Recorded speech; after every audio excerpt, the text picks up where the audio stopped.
That was absolutely extraordinary. It was really a minor miracle, and that is the participants of this conference, organized by IOTA on Nicaea, had an opportunity for a private audience with the newly inaugurated Pope Leo XIV.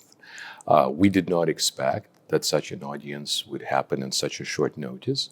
It's true that we had previously confirmed audience with His Holiness Pope Francis, who of course passed away several weeks ago. But the fact that we could participate, all of us, more than 250 participants, were able to be in this absolutely extraordinary hall was the Pope, who spoke very warmly about the conference itself. He said that what was especially valuable to him is a look at the Council of Nicaea with a way to the future, and particularly the future of church unity, and essentially unity between East and West. This is the Pope that is now the fourth Pope who really cares about full Eucharistic communion with the Eastern churches, and we also feel very strongly that IOTA could make its own contribution to church unity. What was valuable to the IOTA board was an opportunity to speak to the Holy Father, both individually, one-on-one, and together as the leaders of IOTA.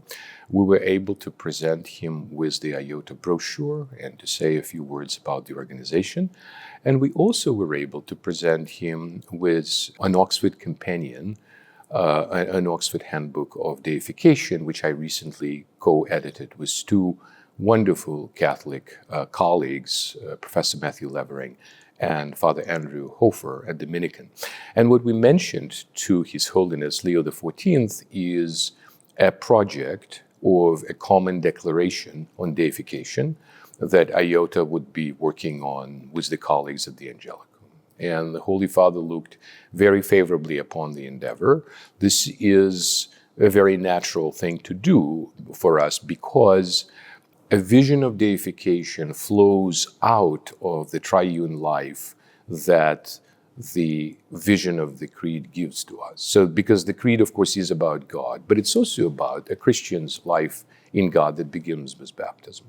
And so, that baptismal life then finds its fulfillment in the participation in the life of God, which is what deification is. And that's a doctrine, the conclusion of our volume, that's a doctrine that's not exclusively Orthodox, but is in fact shared by the best theologians of the East and of the West. So we would love to see a declaration becoming possible in the years ahead. What was the significance? Well, we discussed, for example, synodality and primacy, and we discussed the question of authority in the Church. We discussed, and the Orthodox seem to simply think, or used to simply think, unreflectively, that the question of primacy is just not for us, that all we do is synodality and primacy doesn't concern us. Whereas in the past 25 years, it's the Orthodox that have now been intensely discussing primacy on all levels, local, regional, and universal. And then what is also very interesting, it's a pleasant irony, the Catholics have been also discussing synodality. So for 3 years they've had synods on synodality, they've been listening to the East on synodality, and for that reason, so you've got Catholics preoccupied with synodality, Orthodox no longer completely dismissive of primacy, but trying to find their own voice in that conversation.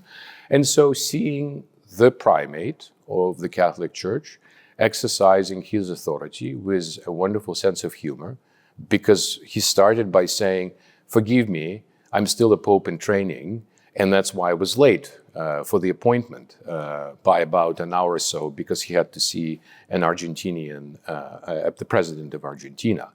Also, just being very cordial and also being able to meet some of the conference participants one-on-one, kind of humanizing, I suppose. I think it humanizes certain things. It also gives us a hope that what we're doing would have value for the Church, because IOTA is a community of scholars and professionals and church leaders that actually care about the life of the Church. We really are about the synergy between the academy and the Church, and we're trying something new here.